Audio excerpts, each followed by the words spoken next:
Hey guys, welcome to Falcons Central Radio on the Pro Football Central Radio Network. I'm one of your hosts, Aaron Freeman, over at FalFans.com. I'm joined by my co-host Scott Karasik at the Falcons Wire at USA Today. Tonight we are going to do a show talking about the Falcons. We have with us Falcons free safety Ricardo Allen. We're going to talk with him first. Then we're going to go over the team's needs for the upcoming 2017 draft. And then we will answer your guys' mailbag questions that you submitted earlier into today.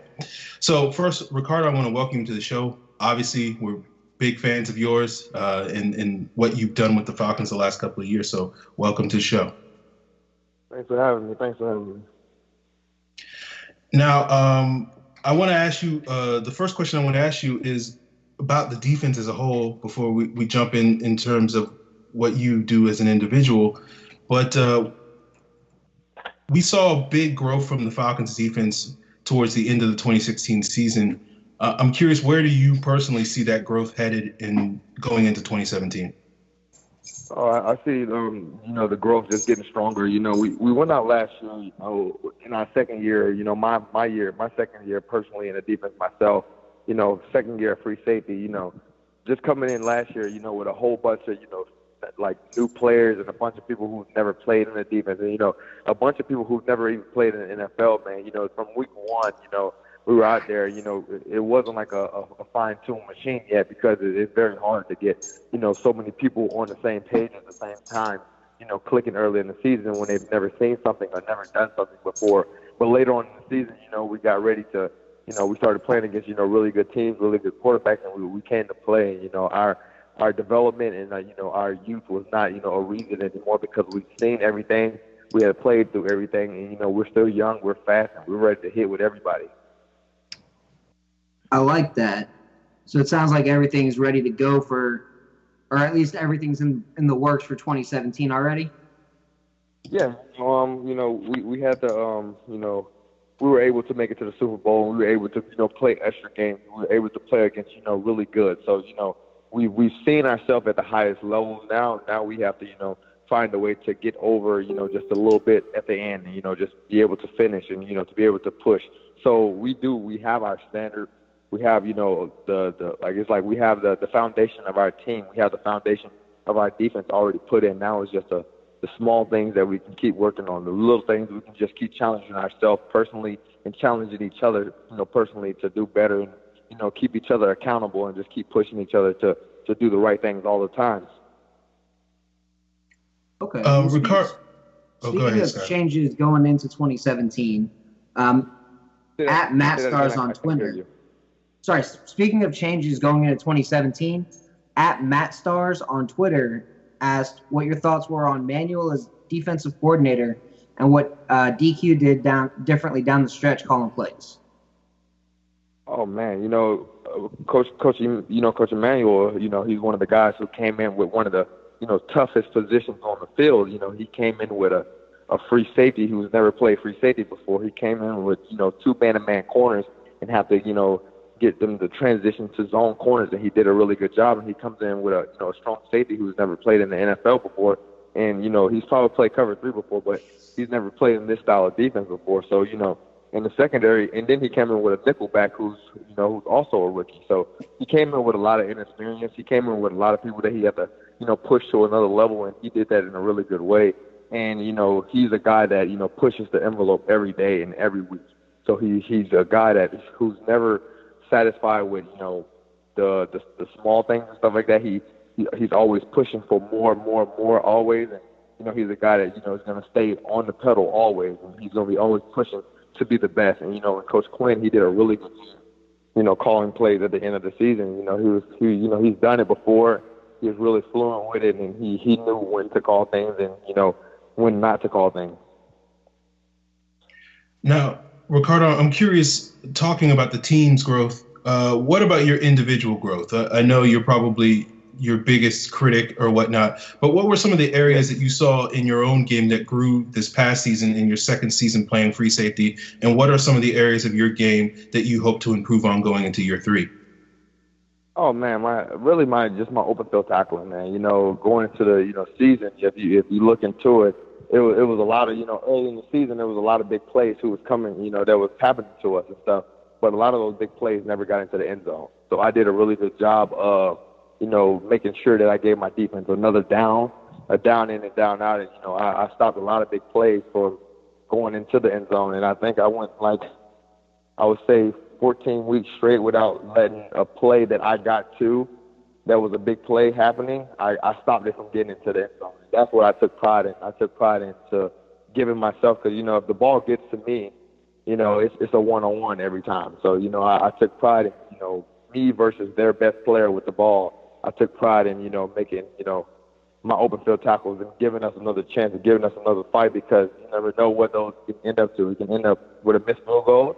It may end up with a blocked field goal. It may end up with just 3 points. It might end up with a touchdown, but, in my position, it was a fighter mentality. It's kind of like a boxing match. When they get to you, get them down. So, I took pride in that this year. My tackling, was, it could get better because, I didn't make all of them.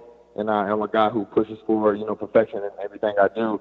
And, just another thing is just to keep going to get the ball every chance I can. If the ball's in the middle of the field, I want to try to go get it and even go get something down the sideline.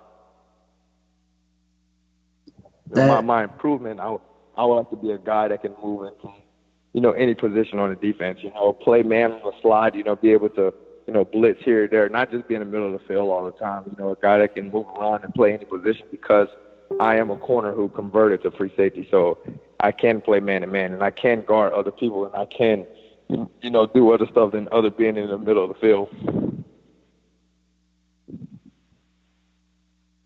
So speaking of which, one of our readers had a question about how the conversion between cornerback to free safety was for you between your rookie and sophomore years. Oh, man, it was, it was a tough transition because it was something that I've never really did before. But, like I said, I wasn't playing as a corner. So my biggest thing is I wanted to play, and I wanted to prove that I'm, one of the better people and one of the better players in this league. So I took pride in, making that conversion. It's not an easy conversion because you go from a corner who, when you make a tackle, it's okay. A tackle by a corner is like, okay, I made that tackle. But a tackle by a free safety is you stop that play from scoring. It's a difference because, the corner, you're in the middle of the play. As a free safety, is no play designed in our playbook that I'm in the middle of a play. So every time I got to make a tackle or to, it's really like the cushion, I'm just like the guy who's adding on. The free safety spot in our defense is just like a range eraser, He's the guy that cleans up everything and, just keep going by his business. So, coming from, a corner who didn't really have to tackle very much to a free safety who every time you get an open field, it's one of the biggest plays of the game, because if you miss it, goes for a touchdown. It had to change a whole different mindset, and then I go from, guarding people all the time to reading quarterback's eyes and going to, get balls and stuff like that. So it was just a transition, and then you got to be able to, push everybody around and get everybody in the right spot on the defense, because if they don't and they're not in that gap, it's on you. So you got to be ready to, take, control of defenses and do it all. Now, on that note, Ricardo, I'm curious about your leadership. And we saw this season that you took on a leadership role. Was that a natural role for you? Was that just being a product of the role that you play in the defense, as you said, at free safety, where you're sort of responsible for that? Or was that also partially due to the fact of how much youth the Falcons had on their defense, with so many rookies getting significant reps, where you felt like, as one of the guys that had some experience, it was on you to sort of be a little bit more of a leader than maybe you would have been had this been a veteran defense? Yeah, I've never been a big rah-rah kind of guy or anything like that. But, just going into the season, I can tell that, a lot of the young players and a lot of my teammates, they looked up to me because they know that I put in the time. They know that I put in the hard work. They know that I come in week in, week out, and I play good ball, and I don't blame anybody else for, mistakes. And because we all make mistakes, I never point my finger or anything like that. So it was easy for people to take after me and to lead, and to follow me and stuff like that. So, I just took it as that, and I take pride in knowing everybody's position. So if I know everyone's position and I see someone maybe struggling on the field or maybe, not know it, as good as I do, it does me no justice to hold that information for myself. So I took pride in, if they were struggling or maybe they didn't, recognize the formation as fast as I did, I yelled it out and I showed, where to line up and stuff. And majority of the time I was right, so it was easy for them to listen to me. If I was telling them the wrong things over and over again, they wouldn't listen to me. So, they took pride in, listening to me too, because they knew that I was a guy who studied a lot, and I watched film and I knew the ins and the outs for the defense, and they, it was easy for them to listen to me, and it was easy for me to lead. That I definitely understand how it can be tough to try and lead people. Speaking of which, we did notice that you were lining up linebackers throughout the game. Was that you helping them with adjustments, or what was that? Sometimes, when you're so close to the line of scrimmage, and maybe the offense does a shift or the offense does, adjustments or something like that, because you're so locked in and you're so close, you sometimes don't see it as the peripheral of your vision and stuff like that. So you sometimes don't see it. So, me, I'm deep enough and I have enough time and I have enough patience to be able to see, tip to tilt. So if I see someone, maybe in a wrong gap or maybe they're not slid, all the way over to the spots they're supposed to be, I will run down and, personally put them in there because, if we're all on the right page, something good is going to happen. So, I've done it, more than once, so that I have to, get someone lined up. But, if the defense plays out, I'm happy. It doesn't matter. It doesn't, I actually take pride in, being able to know everybody's position and to be able to help, because if I can get them lined up, we got a bunch of people on our defense that love to play fast.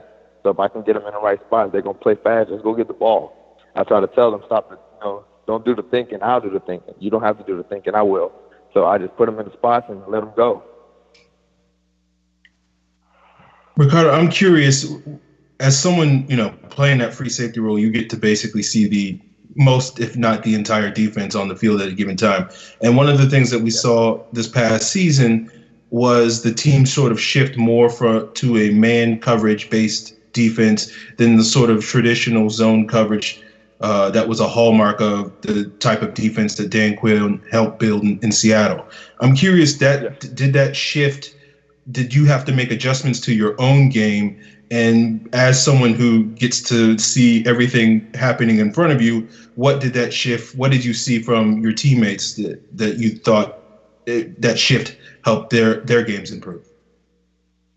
It's we've had man-to-man corners, up and down. We have a lot of guys who can play man-to-man. So later in the season, we did start to go a little more man, and because once you're successful in a defense or once you're successful in an offense, people in the league are going to start studying the defense. They're going to start picking up on the defense.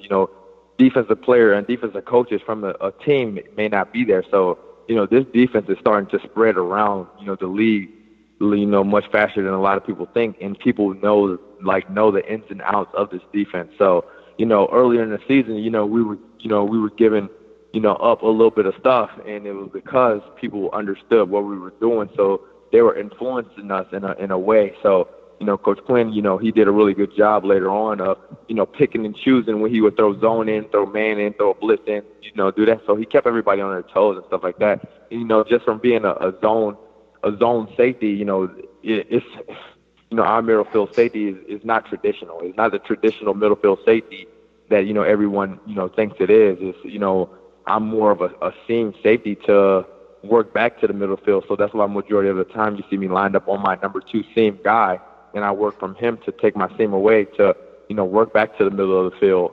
And then as a middle field guy in man to man, I'm just rangy. I can steal and I can go get whatever I want to, but the cover 3 is a total different kind of cover 3 than a lot of people, think. It's not, the traditional cover 3. And I was getting a little, mess about that earlier in the season when people were thinking that I was giving up that ball across the middle of the field. Yeah, Ricardo, I remember that vividly because I, if I can toot my own horn a little bit, but you got some criticism out there, and I felt like I was one of those people that was backing you and talking about how effective a job that you were doing, given the the circumstances and given your role in the defense. I think there was a lot of people not quite understanding exactly what your role is and expecting you to basically erase all of the issues that the team would have on the back end or in the front end. I know. I remember earlier in the season, a lot of people were saying I were late on plays, but as a middle field safety, if you're early on plays, you probably got something behind you, and if you're too short on something, somebody's gonna throw a post ball on you. So you can either be too high, or you can be too low. You can be you'd rather be late in the play than early in the play, because if you're too early, you may miss. But if you're late and you get them down, you give yourself another chance. I know a lot of people were giving me hell about that earlier in the season, or giving me a bunch of smack about that. But later on, they started to realize that I was actually doing a pretty good job of what I'm supposed to be doing. I was definitely one of those people that didn't really realize early in the season what exactly your role was supposed to be in the scheme. And as I got it later on, I was like, man, I was wrong about Rico. It's all good. It comes with, because it's different, and it's not the traditional cover three, and everybody thinks that, if it was a traditional cover three, I'd be in the middle of the seams. I'd be in the middle of the hashes. And most of the time, you see me, I'm offset. So it's not what everybody, traditionally thinks it is. So speaking of making your job easier and guys getting better, what are your thoughts on the addition of Dontari Poe? Oh my God! Yeah, Dontari Poe himself is, a threat. So we have so many dogs up front, and we have so many dogs everywhere on our defense. He just is another guy. You get him. You have to give him presence. You have to give him a double team. You have to look at him, because if you don't, that might he's going to beat someone one-on-one. He's a guy that you can't personally block one-on-one by yourself. So majority of the time he might draw a lot of double teams. But, that being said, we have Vic Beasley, we have Rasheed Hageman, we have Grady Jarrett, who, 3 sacks in the Super Bowl. We have, Upshaw, we have, Brooks Reed, we have, Adrian Claiborne. We have a bunch of dogs that you typically don't want to, block one-on-one. So, Dontari Poe, he can play in, any defense. He's played in 3-4. He's going to be a great 4-3. He can play at any position because he's skilled enough, he's athletic enough, and he just brings another dynamic to our defense and our team. Ricardo, I apologize in advance for asking you this question, but I do got to ask you something about the Super Bowl. You were very open and honest in your post-game press conference about that game and what happened with that game. Yeah. I'm curious, now that we're almost 2 months later, has your outlook or your perspective on that game and what it means for last season and this upcoming season, and you use yourself as an individual player, has it changed in the last 2 months?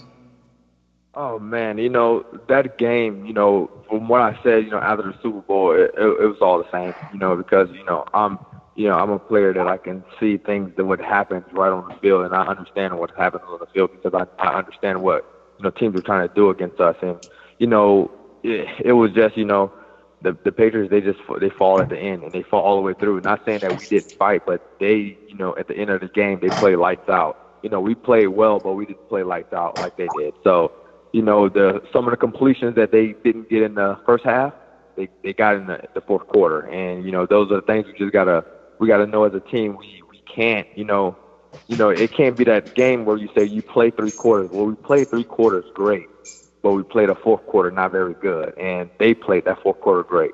And most people say if you win the turnover margin, or you win so many quarters that you supposedly win the game, we've lost the Super Bowl on that. So it's a hard way to learn, but it's a great learning lesson. And I wanted that ring more than anything, but I'm glad that I learned this early in my career that you got to be ready to fight at any given time. So last question, this one comes from Evan Birchfield. He wants to know what your off season is like this year. Oh man, my off season, it was really short. Really short because we made it all the way, and I probably took a week off and I got right back at it. I started getting my body back healthy, and I've been training really hard, and I'm getting ready to go at it again. Once we're ready to start up just get ready to go back in. Go hard at it. I've been training really hard. I've been doing 2-a-days, and I'm just ready to go at it. Well, it's nice to hear that you're hungry, Ricardo. There was never any question that you wouldn't be, given the circumstances that you found yourself in the NFL, being a late round pick, not getting an opportunity at cornerback, getting the opportunity at safety. So we know you will fully take advantage of those opportunities, and we look forward to seeing what you do this upcoming season. And we'd like to thank you for joining us on the show. If you want to plug your Twitter or any other thing that you want to plug before you leave us tonight. Oh no, I'm all good with that. I appreciate you guys. The fans, they know my name and things like that. You guys can give me a shout out if you want to. I appreciate it though. All right. Well, thanks, Ricardo, for joining us, and have a good night. Definitely. Thank you. Thank you. Have a good one. Anytime. All right, we want to thank Ricardo Allen for joining us on the show. If anybody is curious what his Twitter is, it's Ricardo37Allen. And you guys can check that out, and stay tuned to what Ricardo's going to do. I think we can expect some pretty big things for him coming up this upcoming season.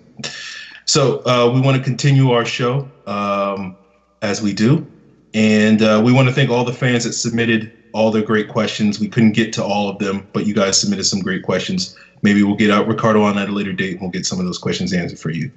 But we're going to move on now and talk about some of the team's biggest needs heading into this draft, and we'll get to some of your other questions that aren't Ricardo Allen related a little later in the show. So, Scott, if people tuned into our last week's show, we talked a little bit about the team needs overview.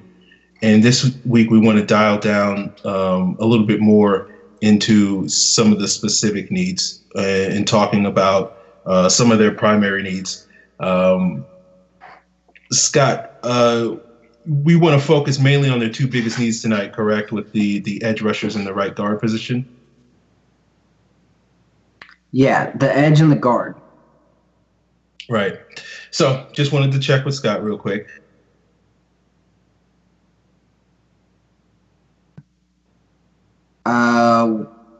Hold on 1 second. I think we just lost Aaron. So let's see if we can get Aaron back real quick. Edge and guard are definitely the important positions for the Falcons. They're the primary needs. We are looking at potentially Schweitzer or Garland at right guard. There's Aaron. Sorry about that. It happens. So we're looking at right guard. We're going to look at that first. Right now, the Falcons have Schweitzer, Garland, Hugh Thornton, and let's see who else. Schweitzer, Garland, Hugh Thornton, Carter Bukowski, Kevin Graff, Blake Muir. So none of these guys are really good fits at that role. Yeah, I think it's maybe Thornton.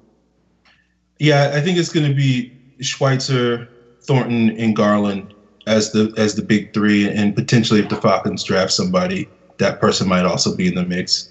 But they also might stash that guy behind Andy Levitre at left guard. So I think obviously if the season started tomorrow, which it doesn't, I think it'll be that right guard competition will mainly be between Thornton and Schweitzer.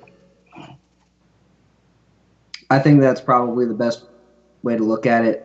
You'll probably also see I think we're going to see the Falcons draft somebody. Yeah. Now, I'm curious, Scott, if the Falcons, we've speculated quite a bit over the last weeks how high the Falcons will prioritize the right guard position, especially now in light that they signed Hugh Thornton. Does this move increase or decrease the chances that they use their number one pick on a guard? I think it's probably going to decrease it just a little bit. We're probably going to see I think they're probably going to go edge in the first round, honestly. out of any of the positions that they have, like, I don't see anybody but Vic Beasley at edge. Maybe Brooks Reed, who you're like, man, that guy's really fucking good. But I think they need someone who's got that potential. Yeah. I think right guard probably is still going to be a pretty big priority, but I do think signing a guy like Thornton means it doesn't have to necessarily be a number one pick. I do think if they do use a number one pick on a right guard, it'll be with the intention that that guy is going to come in right away and potentially win that starting gig. But I think because they have Thornton, who's started, I think, like 27 games in his NFL career, I think they have a lot of confidence in Schweitzer. It gives them the flexibility that they can maybe wait till day 2, maybe even the beginning of day 3 before they have to seriously address that position.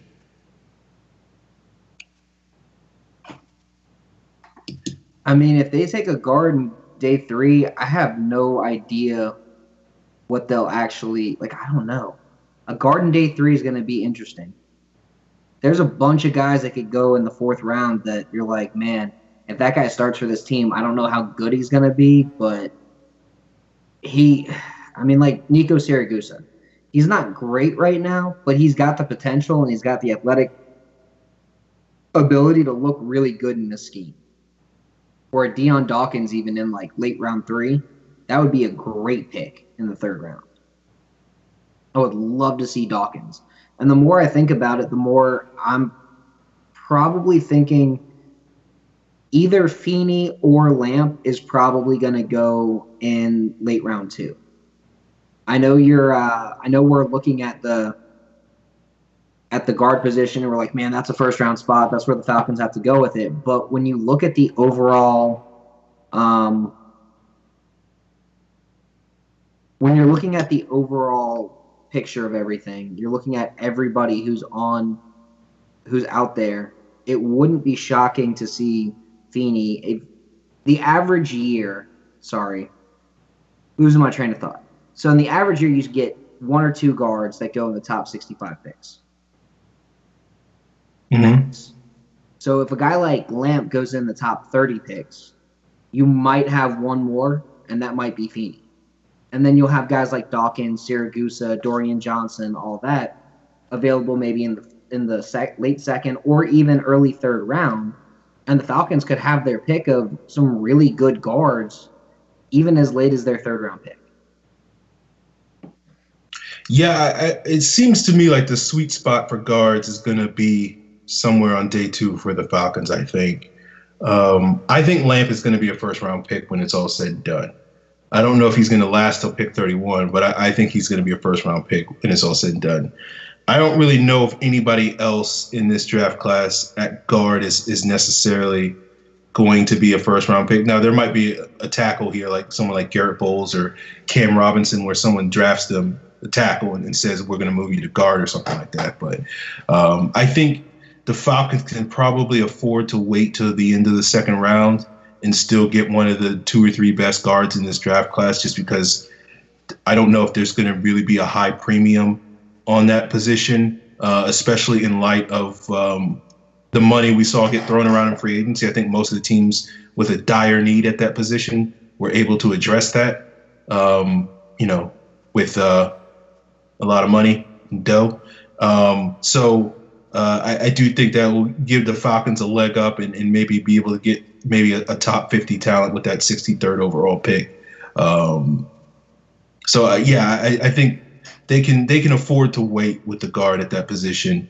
And I think, having Schweitzer, having Thornton, as well as Garland, I think gives them some flexibility that they don't necessarily need. Like if, say they really like Dan Feeney and, Lamp's gone and Feeney's gone by the time they get to pick 63 and none of the other guys they are absolutely love, or there's another guy that plays another position, a tight end or a D tackle or somebody else at another spot that they really like. I think they can, as I said earlier, I think they can sort of wait maybe till round 3 or round 4 and still get a good guard. It may not be that type of guy that can come in right away and compete for a starting job, but it would be the type of guy that they can sort of stash for a year. and potentially groom him to be Andy Levitri's long-term replacement at left guard, assuming if a guy like Schweitzer or Thornton or Garland can sort of win that right guard spot this year and handle themselves pretty well at that spot. Oh, I don't know. There's a lot of talent, though, in this draft. I feel like you need to get a guy in this draft at least that you think can compete for the right guard spot this year. And I don't think you need a first-round, second-round guard either to do well in the scheme. So I'm with you on that. Like, if they spent their first 2 picks on, like, Jordan Willis or David Rivers and then, like, Tano Passignon or even a linebacker. I know you're not a huge fan of taking a linebacker that high, but a linebacker who could compete with Devondre Campbell, possibly upgrade Devondre Campbell, and allow Campbell to play strong side linebacker and more of a pass rush role, I would be more than okay with that kind of thing. Yeah. I mean, it all boils down to how the draft's going to go. We spend months talking about this scenario, that scenario, and then the actual scenario happens, and it's a little unpredictable. It's a lot unpredictable in that way. And I think that's one of the major driving factors of why the Falcons went out and signed Thornton, to give them an insurance policy just in case the draft doesn't go the way that they want it to go, and they can't use one of those first 2 picks on a guard.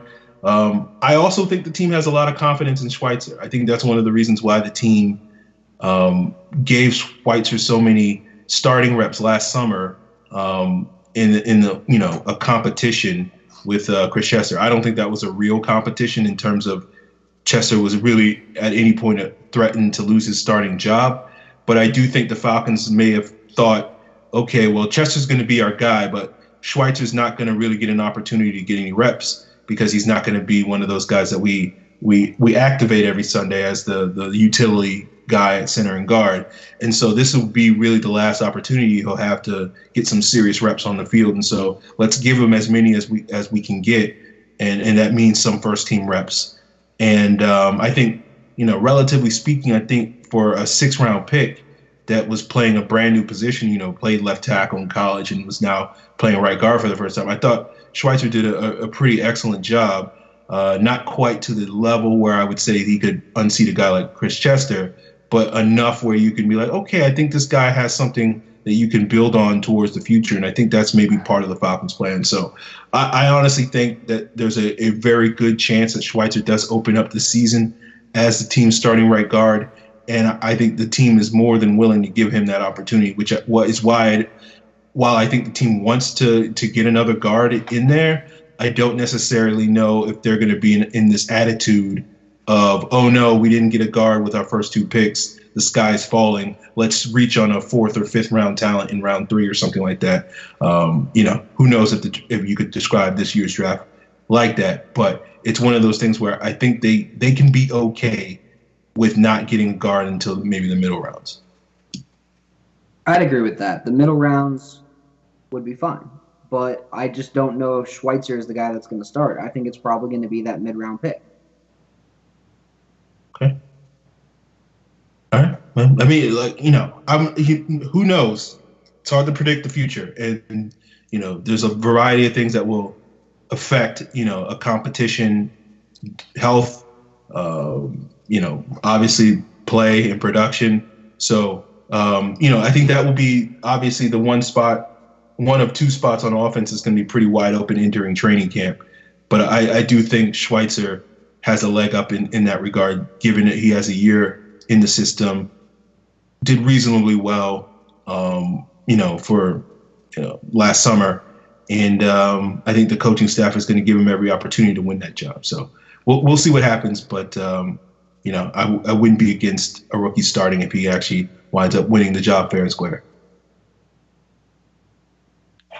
Now, at edge, one thing that I found interesting was that Rico kept talking about Brooks Reed. He said Vic Beasley. He mentioned Claiborne. He mentioned Upshaw. There were a couple names that were missing, though. You didn't hear him say a word about Shelby. And then he didn't really mention anybody else outside of like Poe or Jared or Upshaw when you look at it that way. So he mentioned guys that were basically the top 6 on the roster, but it could be pretty obvious that the Falcons are going to take someone early in at least a nickel rusher situation. So as far as edge, I know my edge ratings are probably a little different than what a lot of other people have, because I'm really high on guys like Jordan Willis, TJ Watt, Barnett, Hendrickson, Bowser, Rivers. But who would you say your top guy is right now? That's realistic, because obviously it's Myles Garrett. But well, no, I mean realistic, because Myles Garrett, Solomon Thomas, even Hassan Reddick aren't really realistic at this point. But outside of those 3 guys, there's like a nice little clusterfuck of dudes right there. I don't know, because for me, from watching some of these guys play, I sort of see them all. It's hard for me to sort of differentiate between certain guys. I feel like most of those guys, once you get past Garrett and Thomas, I think most of them, the differences between them are subtle, and it's a little different it's what exactly do you want? Do you want a pure speed rusher? Do you want a guy that, can play with a little bit more power? Do you want a guy that can be a little bit more of an every down guy? So I don't necessarily, there isn't really, if I'm being honest, there isn't really one guy that I'm looking at that I'm like, I want that guy on the Falcons. It's just they're all fine to me. They're all a little different. They're all can bring different things to the table. We can certainly speculate who's got a better chance of succeeding, based off of their athleticism, generally because athleticism matters more for edge rushers in terms of being a little bit more predictive for NFL success than it is for a lot of other positions. I've heard people talk about Derek Rivers. I like Charles Harris. I like the fact that he tested a lot better at his pro day last week, which sort of dispelled the notions that he was, not good, somewhat at least. I like Taco Charlton. I think he's a good player. I'm trying to think of who else is also in that mix, potentially at late round 1. I like Carl Lawson. Jordan Willis is fine. I probably wouldn't put him in my top 3 or 4 options, but if he's the 4th best option, you're sitting pretty good. So I would probably narrow it down to that group of guys. Probably Rivers and Lawson and Harris would be probably my top 3 at that spot. But yeah, I hope that answers your question, Scott. It definitely does. I would love to see Barnett make it there somehow. That'd be my top guy. I'm assuming Barnett's going to be gone. I would be shocked if he's there, but yeah. It would be interesting to see him there, though. I think that it's possible. I think teams could fall in love with guys like Takk McKinley, just the confidence there, guys like TJ Watt, the hard-working attitude. Willis, same reason. Hendrickson's going to go a lot higher than a lot of people have him. Personally, my 3 favorite rushers in this class that are realistic for Atlanta are Willis, Watt, and Barnett. A lot of people, including myself, don't really think Barnett's going to be there. So, I think he can be there. I think he can be realistic. I think he could be a possible trade-up option at 22, 23, where Atlanta says, hey, we don't really have that many needs right now.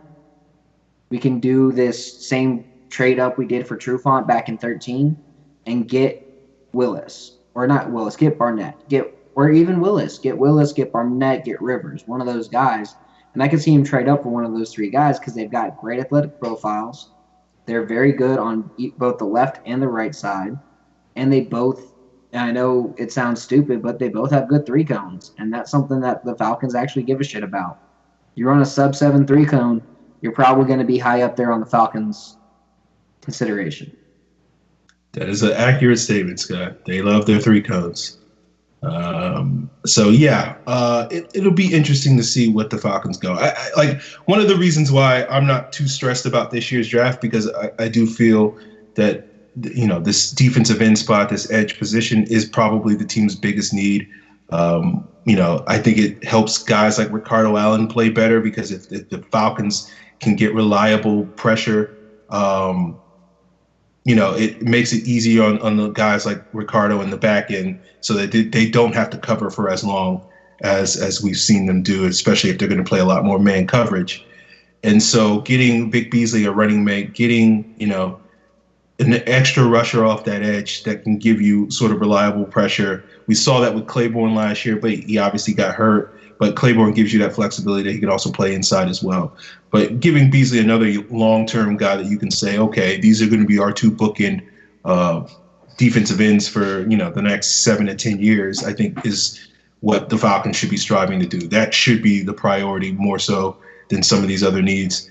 And, I think because of the situation where the Falcons are sitting in, they don't necessarily need to be stressed out about it. I think there's going to be plenty of options at the end of round one. I think generally speaking, when you're picking that late in the first round, you're generally taking a quote unquote second round talent. That's not to sort of say that, oh, this guy's not going to be a good NFL player. I think the expectation for what the type of edge rusher that the Falcons are going to be able to get with that 31 first pick, or what you would consider a second round talent, is a guy that can usually average 6 to 8 sacks a year, which is good. It's not amazing. It's not 15.5 sacks. It's not that, but it's certainly the type of guy that you want lined up across from that.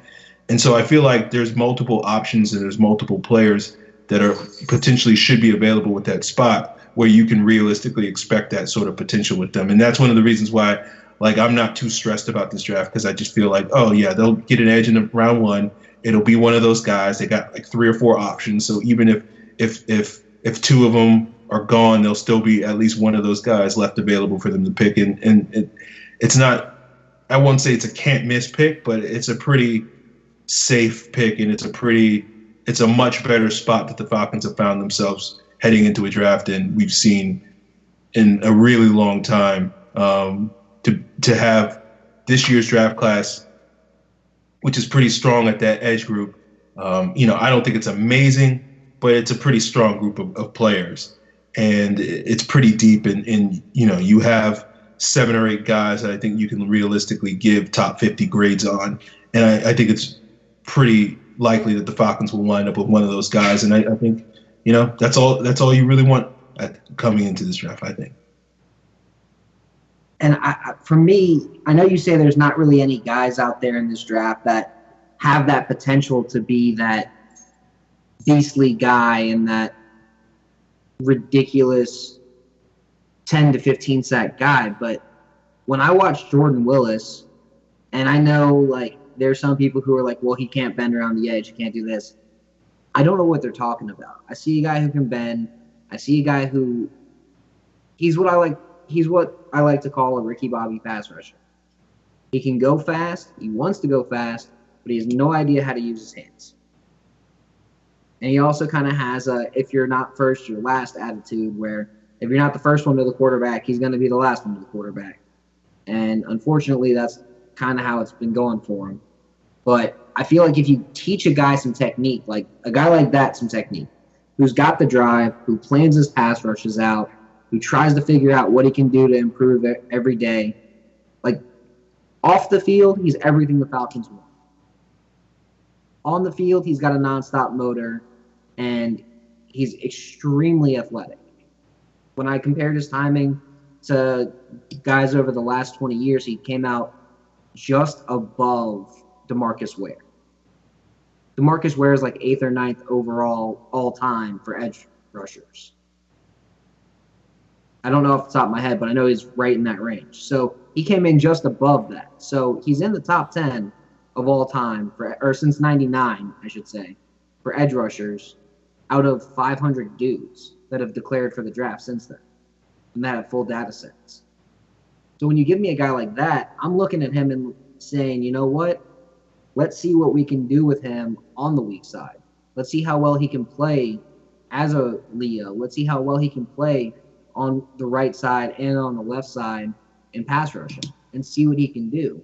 And if that's the guy who ends up being another, even if he's not a 10-sack guy, but he's an 8-sack guy, but he's great pass rush, he's always getting pressure on the quarterback, and, Beasley just cleans it up quicker. And Beasley ends up being a 20-sack guy because this guy's creating pressure and Beasley's cleaning up. I'm perfectly okay with that. Okay, I'm not as high on Willis as you are. I think he certainly has tools to work with, and he may be one of those players that because he has those athletic traits, we might see him blossom into a stud. I just don't see that type of player right now, and I think sort of the development time a little bit. Like to me, the way he's going to win in the NFL is not with speed. Even though I know he profiles athletically as a guy that should be a dominant speed rusher, he just doesn't on film. I just don't see him, having that first step and that edge speed that's really going to challenge, high end left tackles to be that top level pass rusher, like a DeMarcus Ware, like a Justin Houston, or even like a Vic Beasley. I think he's going to be a guy that's going to win with power. Which I still think is developing in his game. I think he can be a good player, don't get me wrong, but I still sort of see him topping out as sort of an 8-sack guy, which again is is a major accomplishment because most pass rushers that come into the NFL do not average 8 sacks a year. That's generally what you expect from a top 15 pick in the draft is a guy that's going to get 8 sacks a year. That's the norm for those guys. So if Willis can come in and be that side of guy at pick 31, I think that's a huge accomplishment for him. Maybe I'm wrong about that. It wouldn't be the first time I'm low on a guy, but I just don't see that sort of elite sort of upside that's going to make him a double-digit sack guy on a consistent basis. But I think the benefit of having the Falcons is with Beasley, with Jarrett, now with Poe in the mix, with Claiborne in the mix. A guy could probably come to Atlanta and get 10 sacks because 7 of them are cleanup sacks because those other guys get pressure and, funnel quarterbacks to him. And he really only gets 3 sacks on his own, but he can get 7 cleanup sacks. So we saw Corey Bierman make quite a nice career for himself getting a bunch of cleanup sacks in Atlanta. So if Willis is like 5 times the guy Corey Bierman is, then maybe he could be a double-digit sack guy.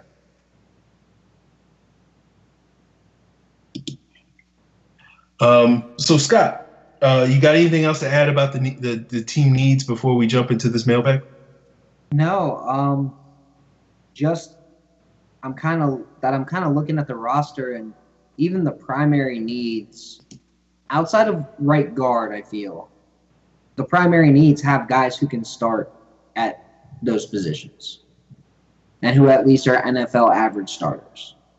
Like every single starter, when you look at the receivers, Sanu and Jones, they're quality starters. Cooper, quality starter at tight end. Like I think he's at least an average starter this year in the NFL.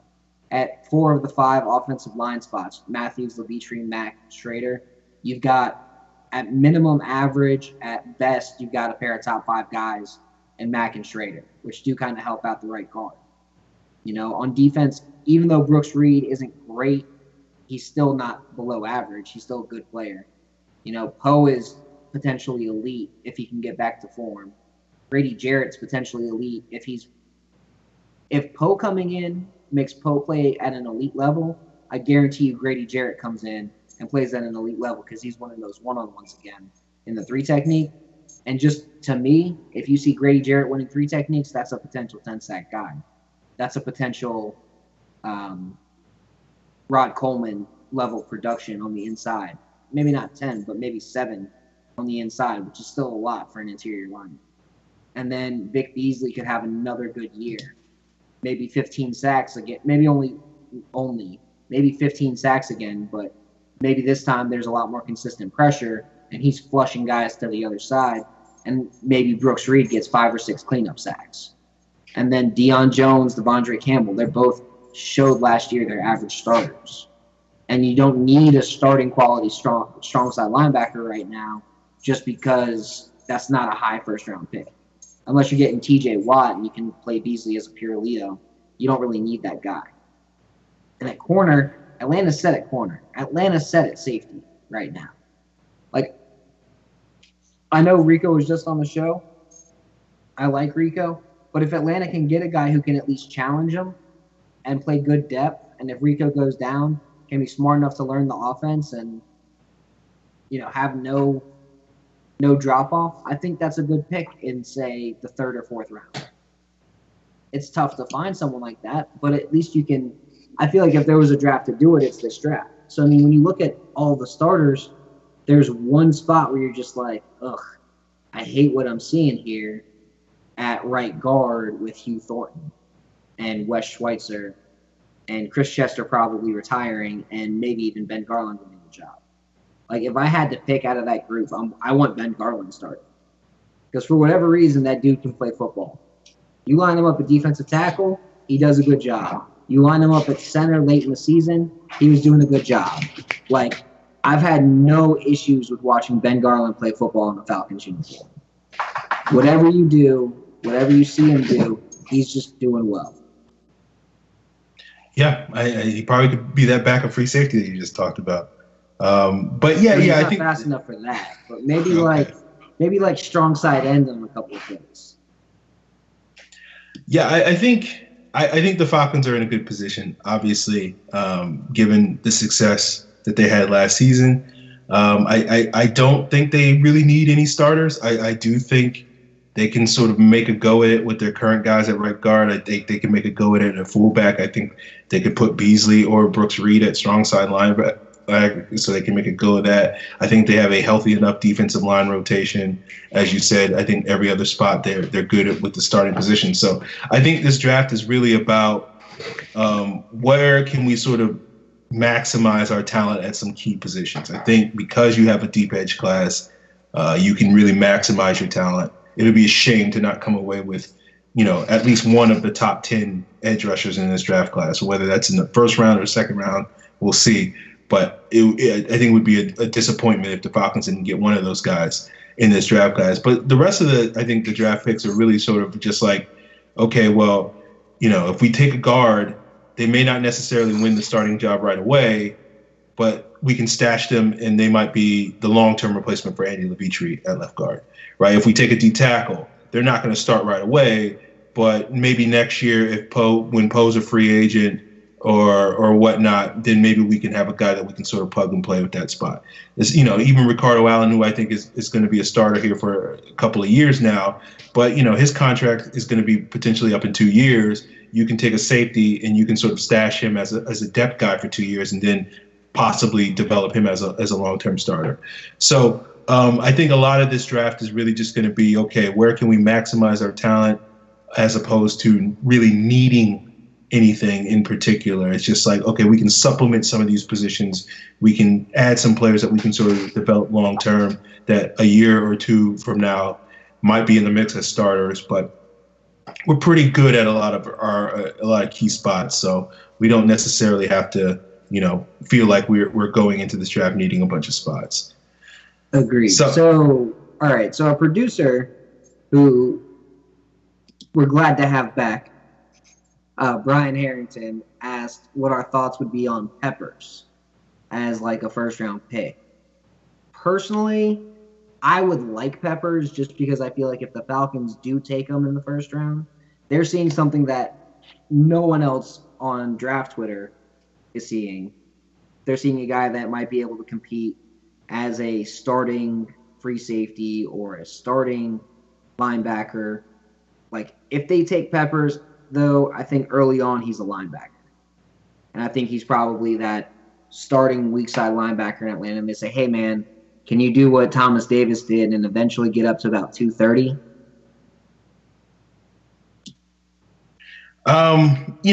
I think Peppers is a good player. I think he has a lot of potential to be a good player in this league.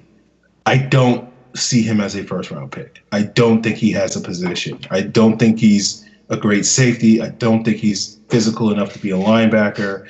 I think his best position is really as a kick returner or as a sort of Tavon Austin type of offensive player.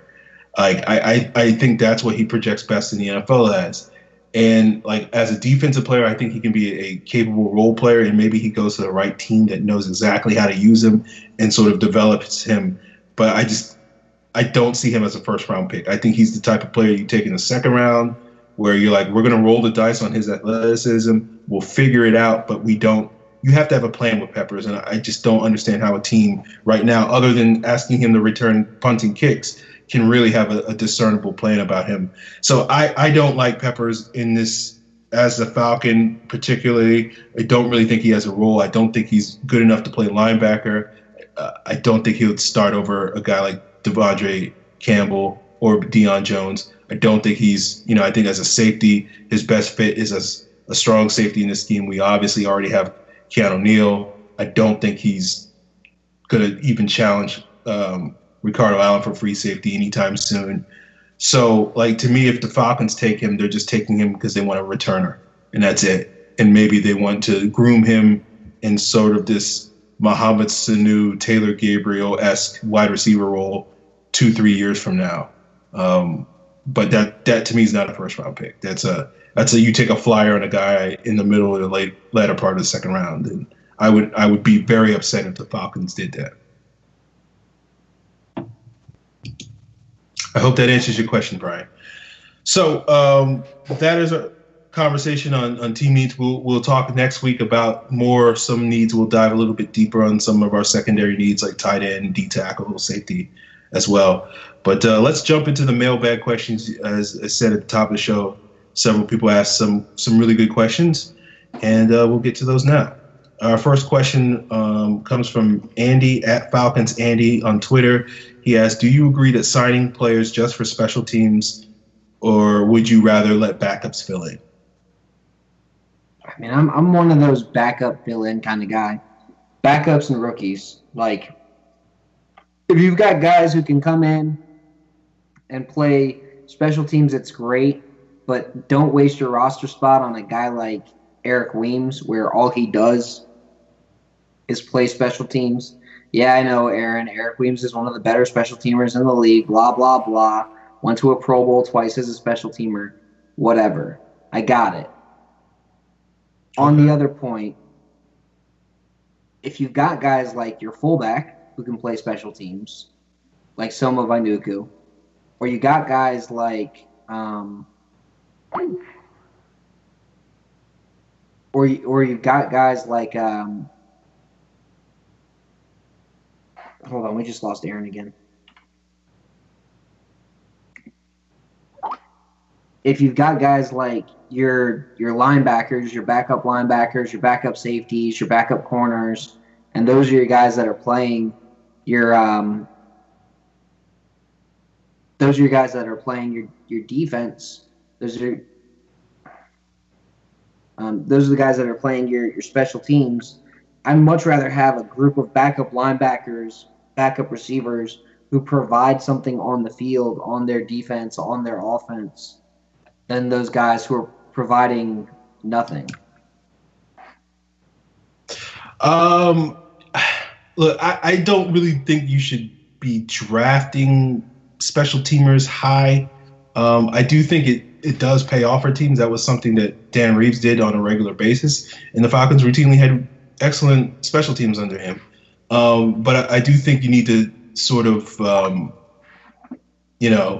not put as much as investment in special teams as the Falcons used to. But I do think you do have to invest somewhat in it. I think a lot of people make assumptions that anybody can play special teams, and it's not just if you're not good enough to start, you can throw them out on special teams and they'll be fine.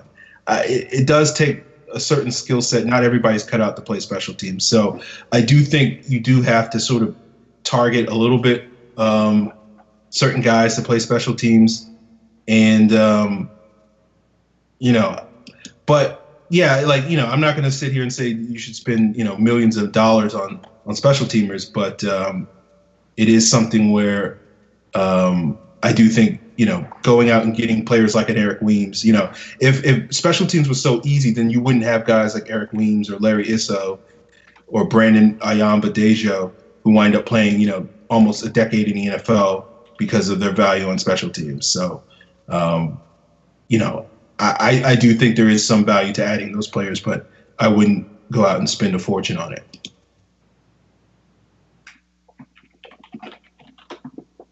Our next question comes from Dean Sabrizi. He asks, how many sacks will the Falcons have in 2017? Well, they've gone up each of the last 2 years. So what was it this year? 35 sacks? think it was 34. But yeah, something around that. Yeah. So Atlanta had 34 sacks this year. I don't think it's out of the question for them to be in that 38 to 40 range this coming season. Especially if they do get an edge, especially if they, even if it brings up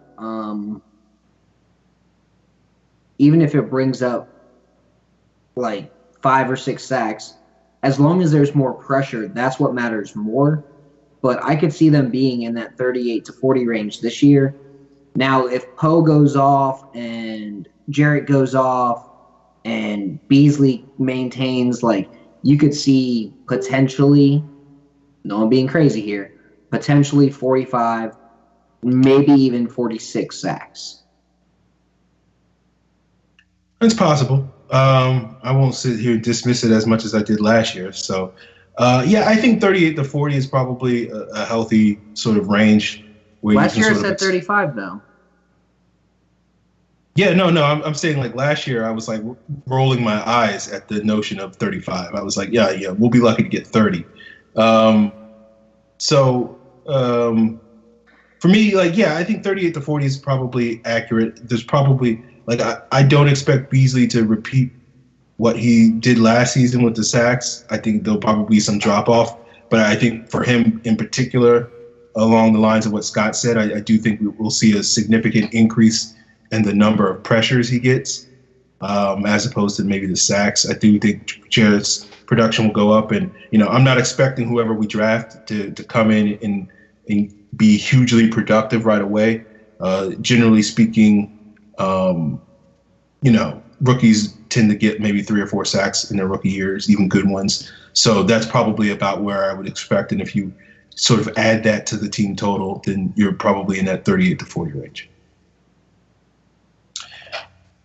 Okay, next question comes from Crazy Big Ethan. He asked, ideally, how many starting spots could be won by promising rookies? I'm thinking 4 spots, including the second tight end, fullback, right guard, and defensive end. Any others? I mean, potentially a Leo if it's the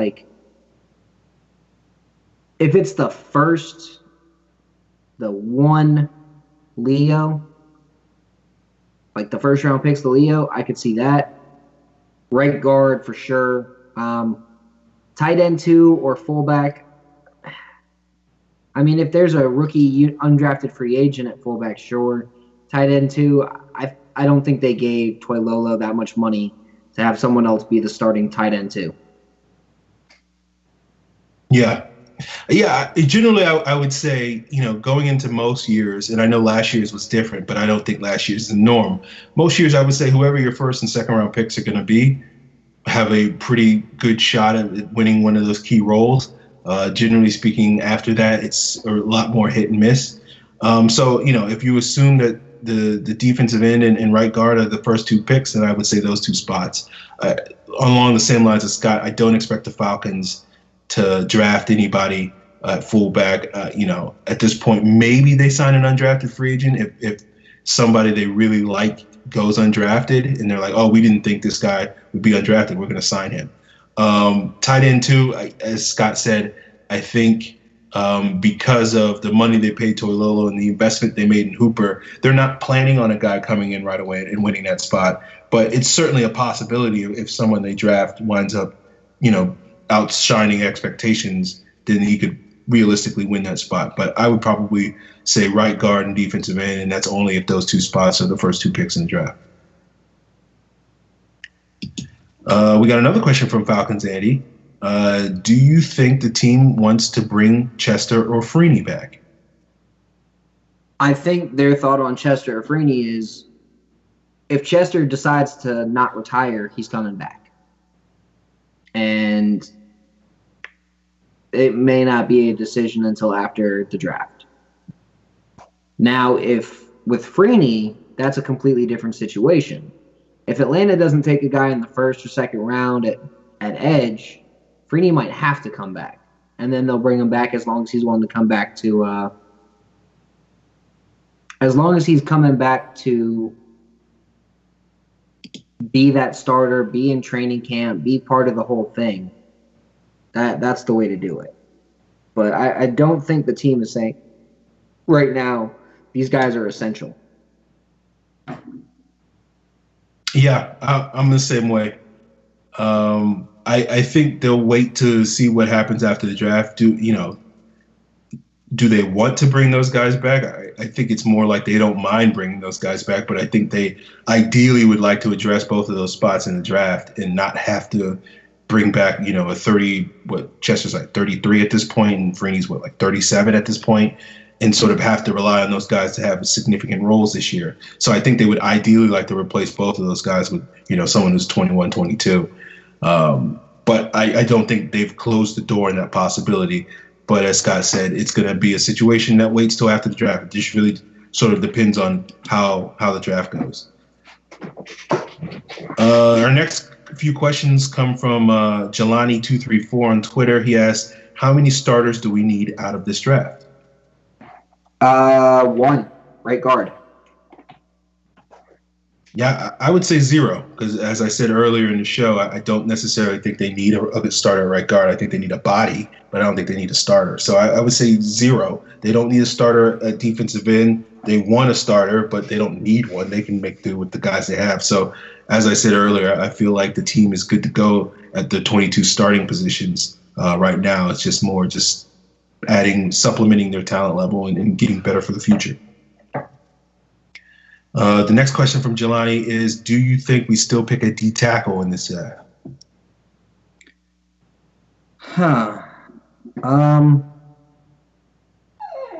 I do, but I think that if they do, it's going to be in the third or fourth round.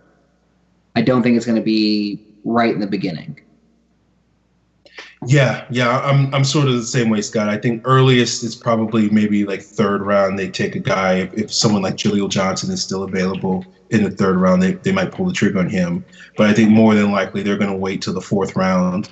At some point in day 3, take somebody that they can sort of groom behind Poe, rather than having to be forced to play the great Ben Garland or Joe Villano as his primary backup this year. Jelani's next question is, could you see the Falcons looking at Jared Odrick after the draft?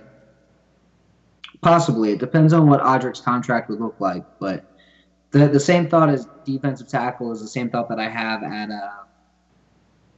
it's the same thought that I would have at defensive end with Freeney. If they don't take the guy at defensive tackle and they're like, you know what, Odrick could fit, they'll take Odrick. I would be a little skeptical of this move. I think I think they addressed the role, the niche that Jared Odrick plays when they signed Jack Crawford. I think they have Shelby. I think they have Hageman. I think they have bodies that can sort of fill that Odrick role. And I think potentially in the draft they can add some more. So I would be surprised if they look at Odrick after the draft. It's possible, but it would really sort of require Odrick basically saying, I'm going to play for really cheap this year, which doesn't seem likely, given all the things I've heard about what he's looking for in his market. So I think the Falcons would look in another direction if they were still looking for some veteran D linemen. Falcons Andy again, asks, if the Falcons have another good draft, is Pioli, as in Scott Pioli, a GM in 2018?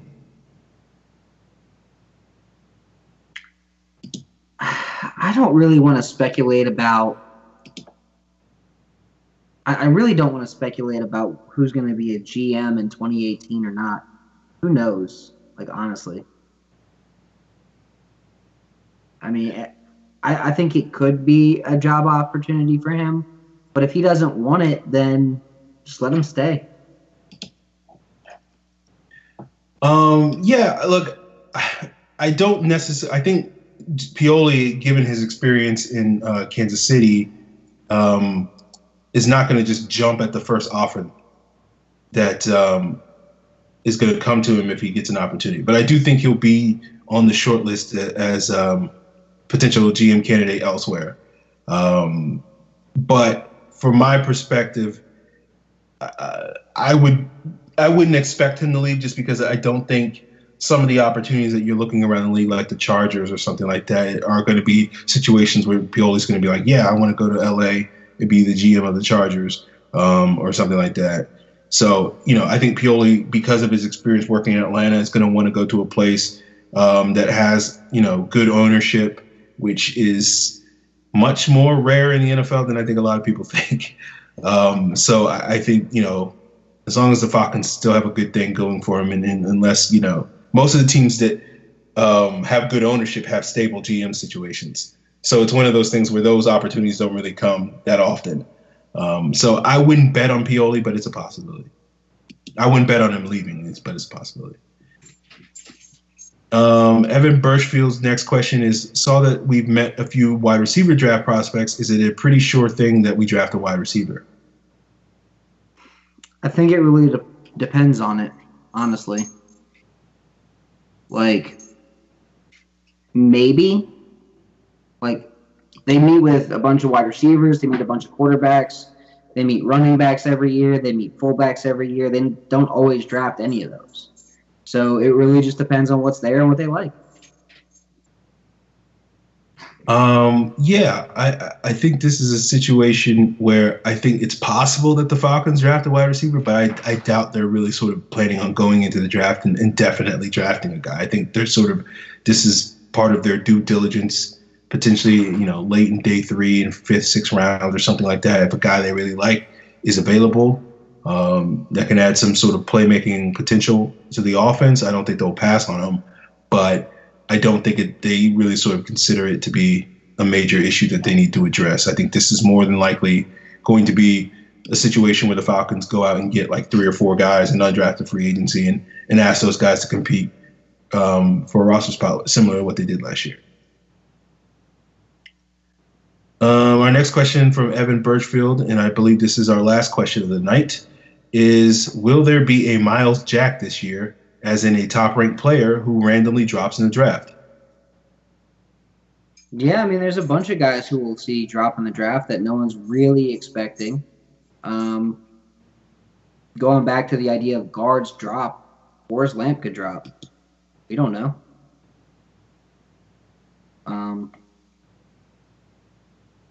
We could see guys like Cam Robinson drop. We could see guys like David Njoku, who's expected to go in the mid-first, drop. We could see guys like Leonard Fournette drop out of the first round completely, or all the running backs really drop out of the first round completely. Solomon Thomas could wind up dropping. We could all be wrong, So it all just depends on what's going on. I don't think that the Falcons are going to complain if one of these guys does drop. Like if Derek Barnett drops to 31, no one in Atlanta is going to sit here and complain and go, oh no, Derek Barnett. They're going to be like, God damn, we finally got another pass rusher to throw at Beasley. If a guy like Charles Harris drops to their second pick, even if they already take a guy like Watt or Willis in the first round, why not double up on edge? I know Aaron's like whatever, but why not add 2 guys? Why not have as many pass rushers as possible? You can never have enough good pass rushers. Well, I know that statement gets thrown around, but technically you can, because you can only, like, if you're getting 2 edge rushers, you can only have 2 edge rushers on the field at any given time, rushing the quarterback, really. So 3 edge rushers is too many, kind of. If you're drafting a guy for depth, then that's fine. But you shouldn't be using 2nd and 3rd round picks on backups that are long-term backups. In terms of this question, Evan, specifically with Miles Jack, he dropped because he was hurt. He had injury question marks. So in that sort of, you look at a guy like Sidney Jones, who probably would have been a top 10 pick before he tore his Achilles. Technically, I guess he would be, a candidate to fit that bill. As for someone who's completely healthy that may not go as high as people are sort of pegging them to go, I'm a little skeptical of some of these Alabama guys. Like, I feel like some of these guys are, at least a few of them might not go as high as people were projecting them. And that includes guys like Foster and Allen and Cam Robinson, Tim Williams and whatnot. Many of these guys at one point this offseason were all sort of billed as like top 15 picks. And, I think there's a chance that, other than maybe O.J. Howard and Marlon Humphrey, I don't know if another Alabama guy. I'm not convinced another Alabama guy is going to be a top 20 pick. So I'd be a little skeptical of some of those guys. One of those guys I think is going to drop, but dropping all the way to the second round, we'll see. But yeah, a guy like Sidney Jones, maybe a guy like Malik Hooker or Corey Davis, because of some of their injury issues, I think they'll both be, relatively high picks, both top 20 picks, but they may not be the top 10, top 5 picks that at one point in time people sort of talked about them because of their injury question marks. Okay, so that does it tonight, guys. We appreciate everybody that tuned in on Facebook Live. We will try to get this up on YouTube as our normal platform to get some of the video up. We appreciate all the listener questions. If you want to have your question answered on next week's show, we'll be back next Tuesday. You can submit those questions to Falcons PFC. That's our Twitter handle. Scott is at Karasik S. That's CARASIKS. I am at FalcFans. That's FALCFANS on Twitter. And you can check out Scott's work at thefalconswire.usatoday.com. You can check out my work at falcfans.com as well. So, and you can check out our archives over at profootballcentral.com as well. Subscribe to this show on iTunes. Give us a rating, a like, all those sorts of things. You know where to find us. And we'll be back next Tuesday to talk a little bit more in depth with team needs and more on the draft.